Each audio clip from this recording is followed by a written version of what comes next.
I'm dreaming in dreams bigger than me. Hey guys, welcome back my channel. So आज फिर से मैं आप लोग के साथ एक और रेसिपी शेयर करने जा रही हूँ अचार की। सो आज मैं अचार में बनाने वाली हूँ छोले वाले आम का अचार, जो कि बहुत ज़्यादा टेस्टी और चटपटा बनने वाला है। तो आप सोच रहे होंगे छोले वाला आम का अचार कैसे बनेगा, तो उसके लिए आपको वीडियो को एंड तक देखना होगा, स्किप मत करिएगा बिल्कुल भी। तो चलिए स्टार्ट करते हैं। तो यहाँ पे आप देख सकते हैं मैंने लिया है कच्चा आम। तो यहाँ पे मैंने कच्चा आम 5 किलो लिया है, आप चाहे तो और भी ज़्यादा ले सकते हैं। तो आपको मैं बता दूं कि ये आम हमारे घर के पेड़ का आम है। तो इस टाइम आपको मार्केट में भी आपको हर जगह मिल जाएगा आम, क्योंकि ये सीज़न आम का स्टार्ट भी हो चुका है। तो जल्दी से आप भी अपने घर पे आम को लेकर आइए। तो चलिए आम को हम सबसे पहले छील लेंगे। तो यहाँ पे मैंने एक आम पहले लिया है, तो यहाँ पे इसको हम अच्छे से छलनी से छील लेंगे। तो कुछ इस तरह से आपको छीलना होगा। तो यहाँ पे आप देख सकते हैं कि यहाँ पे मैंने पहले आम को अच्छे से छील लिया है। कुछ इस तरह से आपको छील लेना, एकदम स्किन ना रहे। इसी तरह से सारे आम को मैं अच्छे से छील लेती हूँ। तो यहाँ पे मैंने सारे आम को अच्छे से मैंने छील लिया है, आप देख सकते हो। और छील के मैंने पानी में रख दिया और इसको मैंने 2 से 3 बार अच्छे से धो लिया है। तो आप भी इसको 2 से 3 बार अच्छे से धो लीजिएगा आम को। यहाँ पे धोने के बाद मैंने पानी से निकाल के एक अलग बर्तन में इन सब आम को रख दिया और इन सब आम को हम अब कसेंगे। तो यहाँ पे इन सब आम को चलिए कस लेते हैं सबसे पहले। तो यहाँ पे मैंने ले लिया है कद्दूकस। तो यहाँ पे पहला आम मैंने लिया है, इसको मैं कस रही हूँ। तो यहाँ पे इसी तरह से आपको कसना होगा। और कसने के बाद आप देख सकते हैं कि किसी तरह से आप ये लेयर बाय लेयर निकलेगा, लच्छेदार निकलेगा। तो उसको हम कस लेंगे। तो यहाँ पे मैं आपको दिखा दूँ कि कुछ इस तरह से आपको इसको कसना होगा। यहाँ पे लंबे लंबे में इसी तरह से कसने के बाद इस तरह से हो जाएगा। तो चलिए यहाँ पे हम आम को अच्छे से कस लेते हैं। यहाँ पे जितने आम मैंने लिए हैं, चलिए इसको कस लेते हैं। तो यहाँ पे मैंने ये पहला आम अच्छे से कस लिया है, आप देख सकते हैं साइड में। और यहाँ पे जो गुठली है, इसको गुठली को हम अलग रखेंगे, इकट्ठा करेंगे। और यहाँ पे देख सकते हैं कि जितने आम मैंने यहाँ पे लिए थे सबको अच्छे से मैंने कस लिया है। और कसने के बाद एक बर्तन में मैंने इसी तरह से इसको इकट्ठा कर लिया है। तो मैं आपको दिखा दूँ कि आपको कुछ इस तरह से लंबे लंबे में आपको अच्छे से कद्दूकस करना होगा। और इसका अब हम निकालेंगे पानी। तो इसको अभी मैं साइड में रख दी हूँ। यहाँ पे हमारा जो गुठली है सारे आम का, जितना हमने कद्दूकस किया, इन सब का भी हम कोई रेसिपी बनाएंगे। और क्या बनाने वाले उसको हम नेक्स्ट वीडियो में आपको बताएंगे, इसको हम वेस्ट नहीं करेंगे। तो यहाँ पे हमने एक बर्तन में साफ रुमाल रख लिया है। इस साफ रुमाल में हमने जो कद्दूकस किया आम को सारे, उसको हम अच्छे से उसका हम पानी निकाल लेंगे। तो यहाँ पे थोड़ा ज़्यादा रुमाल में भर के इसको अच्छे से दबा के आप इसका आम का पानी निकाल लीजिएगा, क्योंकि हमें इसको सूखा रखना है, इसको हमें धूप में सुखवाना भी है। तो इसी तरह से आप देख सकते हैं पानी को अच्छे से गार लेना है आम के। तो यहाँ पे इसी तरह से गारने के बाद पानी यहाँ पे इसी तरह से निकलेगा। आपको बहुत दबा के, आपको थोड़ी सी मेहनत लगेगी, बट आप कर लीजिएगा। तो यहाँ पे मैंने जो पहला आम का पानी निकाला है, कुछ पानी निकालने के बाद सूखा है, इस तरह से आपको सुखाना है। यहाँ पे दूसरे बैच का मैंने यहाँ पे लगा दिया है।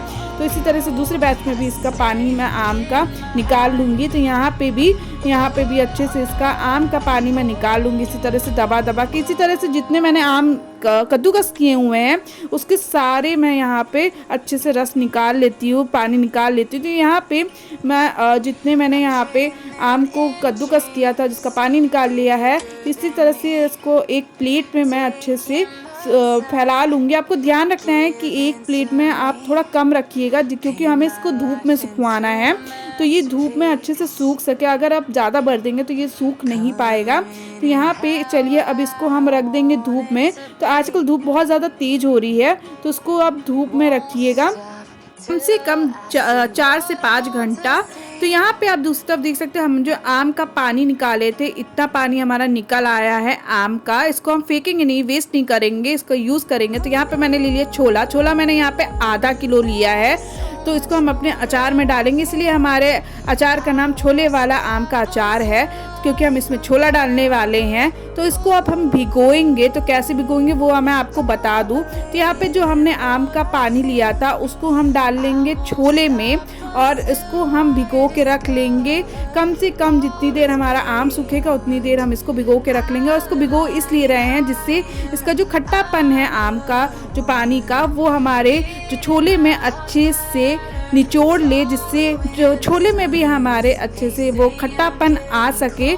तो यहाँ पे इसको अब मैं रख दूँगी तो होने के लिए। तो यहाँ पे आप देख सकते हैं मैंने जितने आम मैंने यहाँ पे कसे थे उसको मैं यहाँ पे धूप में रख दी हूँ, और धूप में रख कम से कम इसको मैं पूरे दिन इसको सुखवाऊँगी।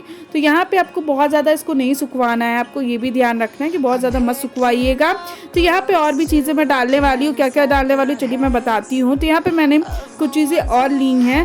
तो क्या क्या ली हैं, सबसे पहले मैंने यहाँ पर ले लिया है अदरक। तो यहाँ पे अदरक मैंने आधा किलो लिया है, जिसको मैंने अच्छे से कद्दूकस भी कर लिया है कुछ इस तरह से। उसके बाद मैंने यहाँ पे ले लिया है आधा किलो हरा मिर्चा। हरा मिर्चा को मैंने अच्छे से कुटनी में कूट लिया है। तो यहाँ पे आप देख सकते हैं, इसको आप कुटनी में ही कूटिएगा। इसके बाद यहाँ पे मैंने ले लिया है लहसुन। लहसुन भी मैंने आधा किलो लिया है, और इसको मैंने अच्छे से कद्दूकस कर लिया है कुछ इस तरह से। कद्दूकस करके ही इसको भी डालिएगा। यहाँ पे अदरक, मिर्चा और लहसुन से हमारा जो अचार है वो उसका टेस्ट और ज़्यादा बढ़ा देगा। इसके बाद यहाँ पे अब मैं ले लूँगी जो हमारा आम है, जो मैंने कद्दूकस किया था, जिसको मैंने सुखाया, वो अच्छे से सूख भी गया है, आप देख सकते हैं। तो चलिए अब इसमें हम कुछ चीज़ें अब डालना स्टार्ट करते हैं। तो यहाँ पे मैं सबसे पहले यहाँ पे डाल लेती हूँ छोले। तो यहाँ पे हमारे छोले भी अच्छे से फूल गए हैं, आप देख सकते हैं। यहाँ पे मैं छोले को डाल लेती हूँ। यहाँ पे छोले आप देख सकते हो कि कितने अच्छे से फूल भी गए हैं। तो यहाँ पे मैं छोले डाल लूँगी, जितने मैंने छोले लिए थे सारे छोले मैंने यहाँ पे डाल लिया है।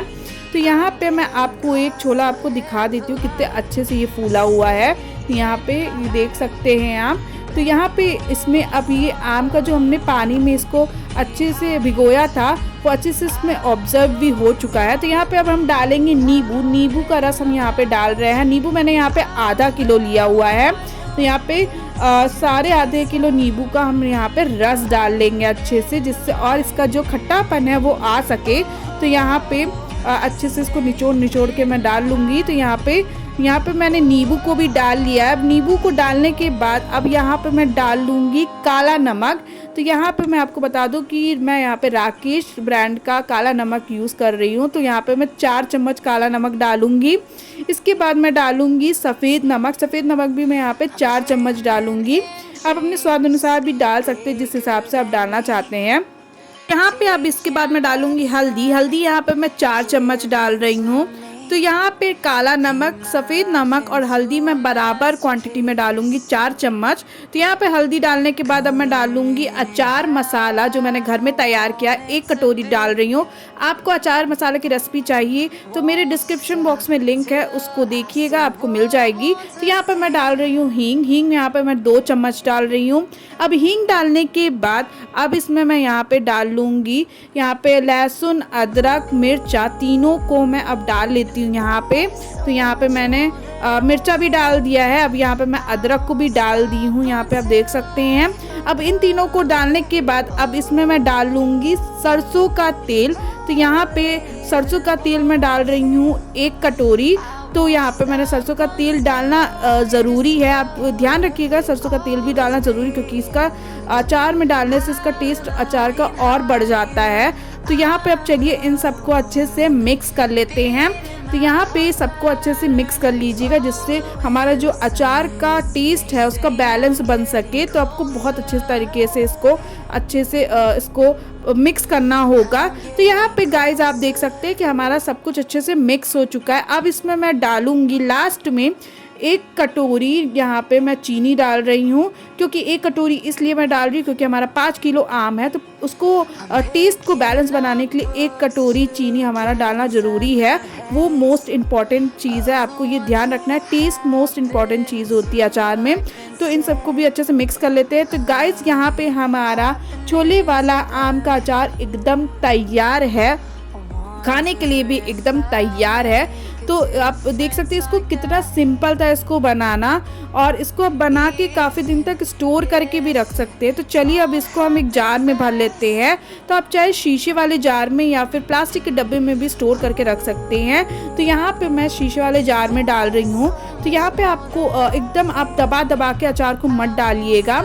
यहाँ पे आप थोड़ा ऊपर से थोड़ा कम ही रखिएगा जब भरे। तो यहाँ पे आपको मैं साइड से भी दिखा दूँ कि आप जब हम इसको भर रहे हैं तो कितना ज़्यादा आम का आप देख सकते हैं, लेयर भी दिख रहा है कितना अच्छा। चलिए इन सबको भी डाल लेते हैं। तो यहाँ पे हमारा जार में मैंने छोले वाले आम के अचार डाल दिए हैं, आप देख सकते हैं। और यहाँ पे मैंने कोई भी एक्स्ट्रा मसाला नहीं डाला है गाइस, आपने देखा। और ये बहुत ज़्यादा हेल्दी भी है।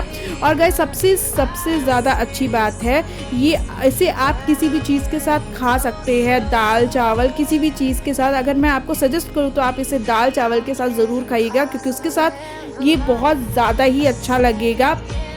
और ये बहुत ज़्यादा हेल्दी भी है, आप इसको ये नुकसान भी नहीं करेगा।